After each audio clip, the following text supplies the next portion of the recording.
کو بگاڑ کے بولے تو اس کی زبان پہ حسن بولے، اور حسین کو بگاڑ کے بولے تو حسین بولے۔ آخر معاملہ کیا ہے؟ تو جناب نقیب صاحب پکار اٹھے، شاہد رضا اور اس قوم کو الفاظ کے تھپیڑوں میں الجھو مر، اس قوم کو بتا دو کہ امام حسن اور امام حسین نام اس لیے رکھا کہ جب حسن کو زہر دے کر زمانہ بگاڑنے کا تصور کرے گا تو میرے اسلام پہ حسن چڑھتا چلا جائے گا، اور حسین پر 5000 کا لشکر جرار غیرت حسینی کو آواز دے گا کہ اے حسین، میں اپنی تلوار کی جھنکار سے تمہیں ریزہ ریزہ کر دوں گا تو تم بگڑ جاؤ گے، زمانہ بگاڑنے کا منصوبہ بنائے گا، مگر چو حسین کا لہو زمین پر گرے گا میری تہذیب اجاگر ہوتی چلی جائے گی، میرا تمدن حسین ہوتا چلا جائے گا، میری فکر حسین ہوتی چلی جائے گی۔ سبحان اللہ، سبحان اللہ، سبحان اللہ۔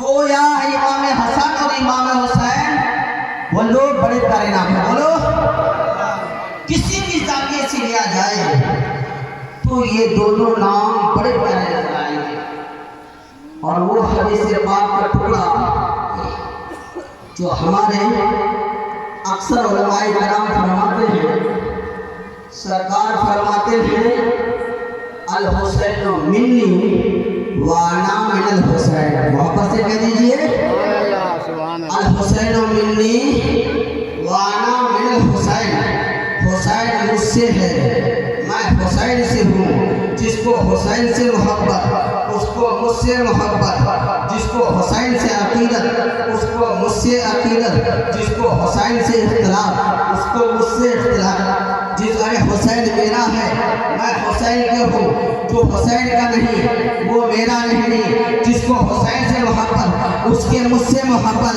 اے سنیو، اے حسین کے چاہنے والوں، اور یہ تیرا مقدر ہے کہ تو حسین سے محبت کرتا ہے، اور میرے پیارے آقا فرماتے ہیں کہ جو حسین سے محبت کرتا ہے وہ مجھ سے محبت کرتا ہے، گویا حسین سے محبت محبت رسول کی دلیل ہے۔ سبحان اللہ، ذرا بدل کر کہتی ہے سبحان اللہ، ذرا ہاتھ ہوا میں لہرا کے بول دے سبحان اللہ، سبحان اللہ۔ گویا حضرت امام حسن اور امام حسین یہ دونوں نام بڑے پیارے ہیں۔ حضرت امام حسن سرکار کا فرمان آپ کے نظروں کے سامنے ہے، جسے آپ ملاحظہ فرما چکے، سرکار فرماتے ہیں حسین مجھ سے ہے میں حسین سے ہوں۔ یہ حقیقت تو سمجھ میں آ رہی ہے کہ ہر آنا سے نواسا ہوتا ہے، مگر حسین نے مگر میرے آقا نے یہ کیوں فرمایا کہ میں حسین ہی سے ہوں؟ میں کوئی اعتراض نہیں کر رہا ہوں، مگر سمجھنے کے لیے میں جو ہے علماء کرام کی موجودگی میں علماء کرام کے بارگاہ میں ایک عریضہ پیش کر رہا ہوں کہ حدیث شریف میرے آقا نے فرمایا کہ میں حسین سے ہوں، یہ جو ہے حقیقت سمجھ میں نہیں آ رہی ہے، لیکن اگر سمجھنا چاہتے ہو تو میں تمثیل دے کر میں آپ کو سمجھانا چاہتا ہوں۔ امام عالم کے مقام جو فرمایا کہ میں حسین سے ہوں، مثال کے طور پر جو ہے آپ کے امام صاحب ہیں مولانا جناب احمد صاحب، یہ جو ہے مثال کے طور پر یہ ایک جملہ یہ فرماتے ہیں کہ ہمارے شہر میں جو ہے ایک شخص بہت بڑا شخص تھا، اتنا بڑا شخص تھا کہ اگر کوئی علماء ان کی بارگاہ میں آ جاتے تو وہ اپنے لیے عید کی خوشی محسوس کرتا تھا، ہر صاحب کے جاتا تو درواز سے مسکراتا ہوا جاتا، دعاؤں کے کلمات کہتا ہوا چلا جاتا۔ مجھے کوئی ایسا شخص نہیں ملا ہے جو اس کے خلاف کوئی آواز نکالی ہو، اس کی مخالفت میں کچھ بولا ہو۔ میں نے کہا جناب عقیل صاحب آپ ایک شخص کی اتنی خوبیاں بیان کر رہے ہیں، لگتا ہے وہ شخص کا انتقال ہو گیا ہے۔ کہا ہاں شاہد رضا وہ شخص کا انتقال ہو گیا ہے۔ میں نے کہا اللہ نے تجھے اولادیں عطا فرمائی ہے یا نہیں؟ کہا ہاں ایک بیٹا ہے۔ میں نے کہا اس بیٹے کا مزاج کیا ہے؟ کہا شاہد رضا ارے کیا بتاؤں، جو حال ہوتا تھا وہ حال ان کے بیٹے کا ہے، جیسی تہذیب ان کی تھی ویسی تہذیب ان کی ہے، جیسے وہ علماء نواز تھے ویسے یہ علماء نواز ہے، جیسے وہ صاحب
اسلام زندہ ہوتا ہے بولو ہر کربلا کے بعد، اسلام زندہ ہوتا ہے ہر کربلا کے بعد۔ گویا امام حسن اور امام حسین یہ دونوں نام اتنے پیارے ہیں کہ کسی بھی زاویے سے لیا جائے تو یہ دونوں نام بڑے پیارے نظر آئیں گے۔ مطلب کر دیجیے سبحان اللہ، ہاتھ ہوا میں لہرا کے بول دیجیے دونوں جو ہے بڑے پیارے نظر آئیں گے۔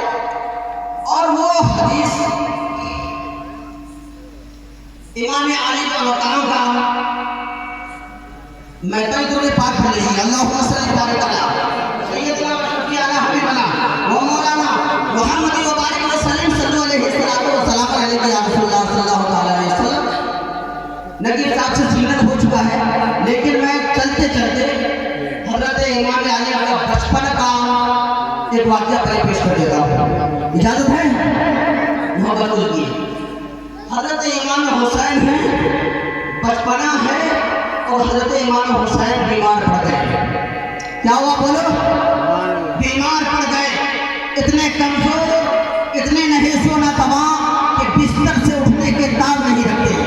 بدل کر کے لیے سبحان اللہ۔ پیارے آقا صلی اللہ علیہ وسلم اپنی شہزادی کے گھر گئے تو حضرت بیوی فاطمہ زہرا عرض کرتی ہے ابو آپ کا حسین بیمار ہو چکا ہے، ذرا حسین پر کرم نوازی فرمائیے، حسین پر کرم نوازی کی چھینٹیں دیجئے تو حسین صحت مند ہو جائیں گے۔ محبت سے کہہ دیجیے حسین صحت مند ہو جائیں گے۔ ابو آپ کے دست ناظرین میں رب نے وہ تاثیر عطا فرما دی ہے کہ آپ نے کسی اپاہج کے جسم پر اپنا ہاتھ رکھا ہے تو وہ صحت مند ہو گئے۔ ابو آپ کا حسین بیمار ہو چکا ہے، حسین پر کرم نوازی کی چھینٹیں دیجئے تو حسین صحت مند ہو جائیں گے۔ میرے پیارے آقا صلی اللہ علیہ وسلم فرماتے ہیں بیٹی فاطمہ اگر حسین کی صحت چاہتے ہو تو 3 روزے کی منت مان لو۔ سبحان اللہ، مدد کر کے سبحان اللہ، 3 روزے کی منت۔ اب ذہن کو قریب کیجئے، حضرت علی آئے، عرض کرنے لگے یا رسول اللہ صلی اللہ علیہ وسلم آپ کی انگلیوں کے اشارے پہ آپ کے لعاب دہن میں ہم نے وہ تاثیر دیکھی ہے کہ آپ نے حضرت جابر کے گھر میں گوشت اور آٹے میں رکھا ہے تو سارے صحابہ کھا چکے ہیں اور کھا کر شکم شیر ہو گئے ہیں، مگر اے آقا کائنات گوشت اور آٹے میں کمی واقع نہیں ہوئی ہے۔ حضرت علی فرماتے ہیں اے آقا کائنات آپ کے لعاب دہن میں ہم نے وہ تاثیر دیکھی ہے کہ آپ نے حضرت قتادہ کی آنکھ میں اپنا لعاب دہن رکھ دیا ہے تو وہ آنسو چشموں سے نجات پا گئے ہیں۔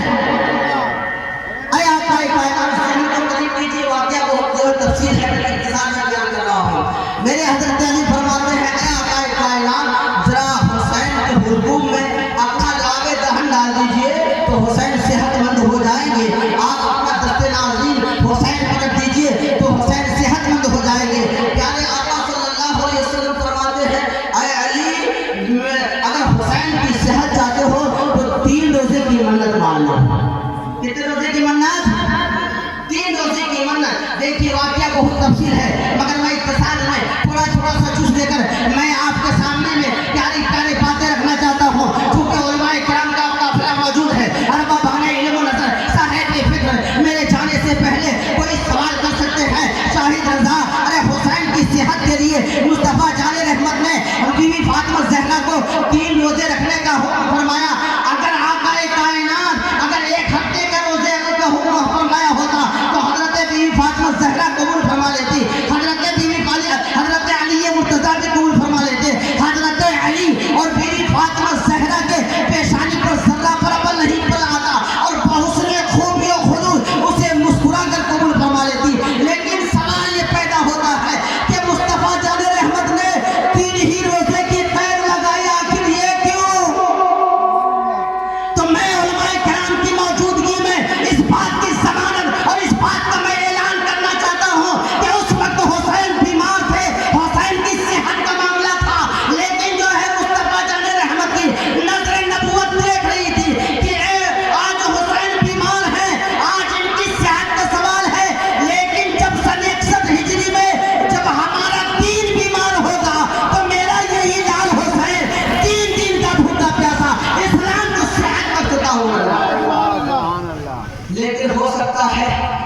جناب نقیب صاحب جو ہے یہ بھی سوال کر سکتے ہیں شاہد رضا بی بی پیارے آقا صلی اللہ علیہ وسلم نے صرف جو ہے علی مرتضیٰ کو کیوں نہیں حکم فرمایا؟ سوال ہو سکتا ہے نہیں؟ ارے صرف علی مرتضیٰ کو کیوں نہیں حکم فرمایا؟ صرف بی بی فاطمہ زہرا کو کیوں نہیں حکم فرمایا؟ دونوں کو 3 روزے رکھنے کا حکم فرمایا؟ آخر یہ کیوں؟ تو ہمارے جو ہے نقیب صاحب فرمائیں گے کہ سنو کہ کربلا کے میدان میں جو افراد گئے تھے وہ جانے والوں کی تعداد جو ہے 82 تھی، جس میں 72 نفوس خصوصیہ مرد کی صورت میں تھے، بقیہ عورتیں تھیں۔ میرے مصطفیٰ نے حضرت علی مرتضیٰ اور بی بی فاطمہ زہرا کو اس لیے حکم فرمایا کہ جب اسلام کو صحت بخشنے حسین قافلہ لے کر جائے گا تو جتنے مرد ہوں گے وہ حضرت علی کی سنت پر عمل کریں گے، اور جتنے عورتیں ہوگی وہ بی بی فاطمہ زہرا کی سنت پر عمل کریں گے۔ لیکن ہو سکتا ہے سوال کرنے والا یہ بھی کہہ سکتا ہے نعرہ تکبیر، نعرہ رسالت، نعرہ رسالت، علماء اہل سنت، لیکن سوال کرنے والا ہو سکتا ہے جناب خالد صاحب سوال کر سکتے ہیں شاہد رضا کیا اسلام میں 3 کی اہمیت ہے؟ کیا اسلام میں 3 کا مزاج ہے؟ میں کہوں گا ہاں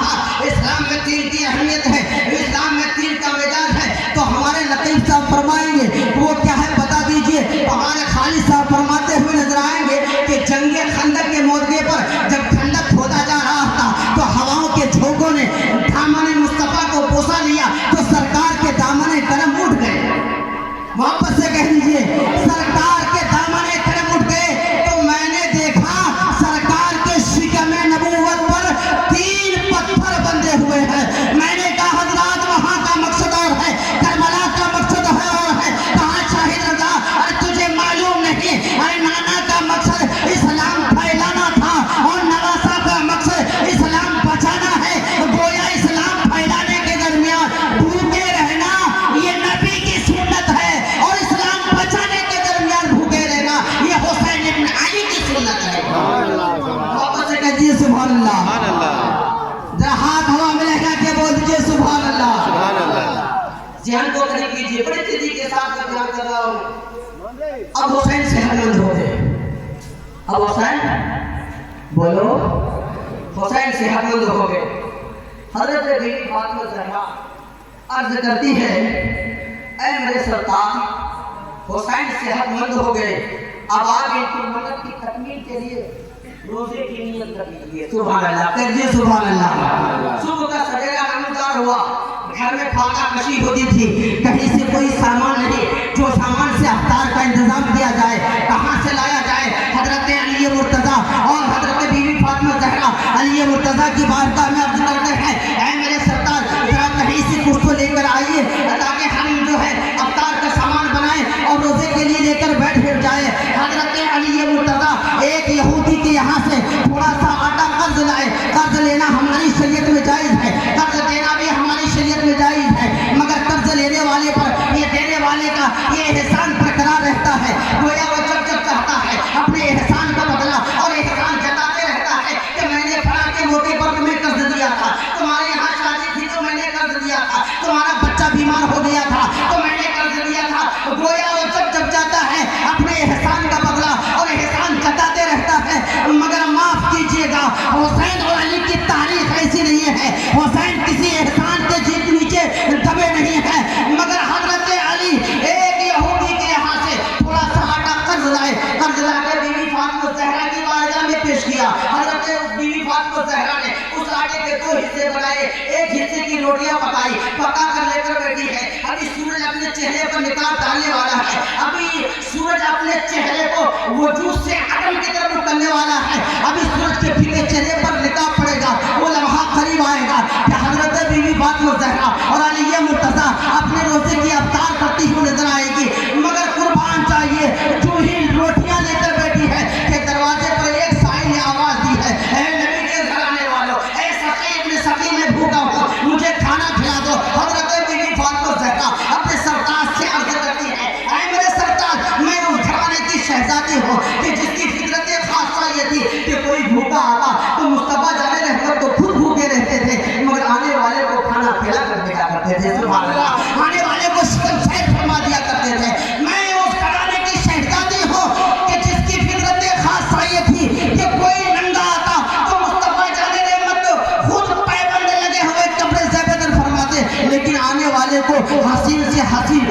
عنایت فرما دیا کرتے تھے. اس لیے میری غیرت اس بات پہ آمادہ نہیں ہوتی کہ سائل کی اس تمناؤں کو پوری نہ کی جائے. اس لیے اے علی یہ سارا کھانا دو اور سائل کے حوالے فرما دو. بدل کر کہتی ہے سبحان اللہ.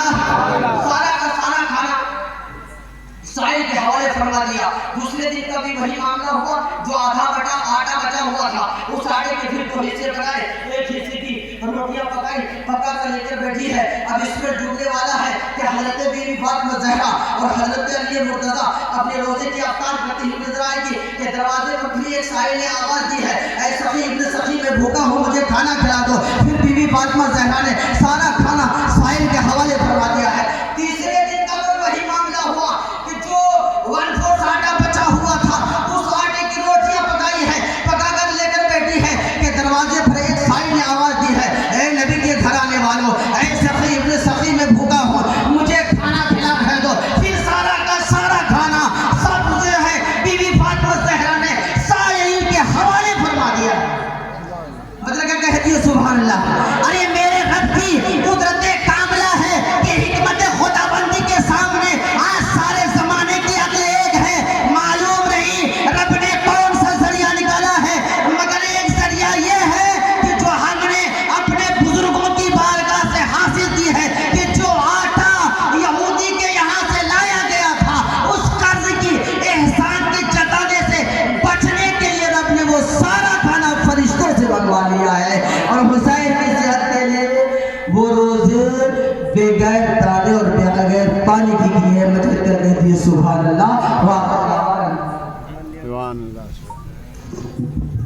سبحان اللہ, سبحان اللہ, ماشاء اللہ.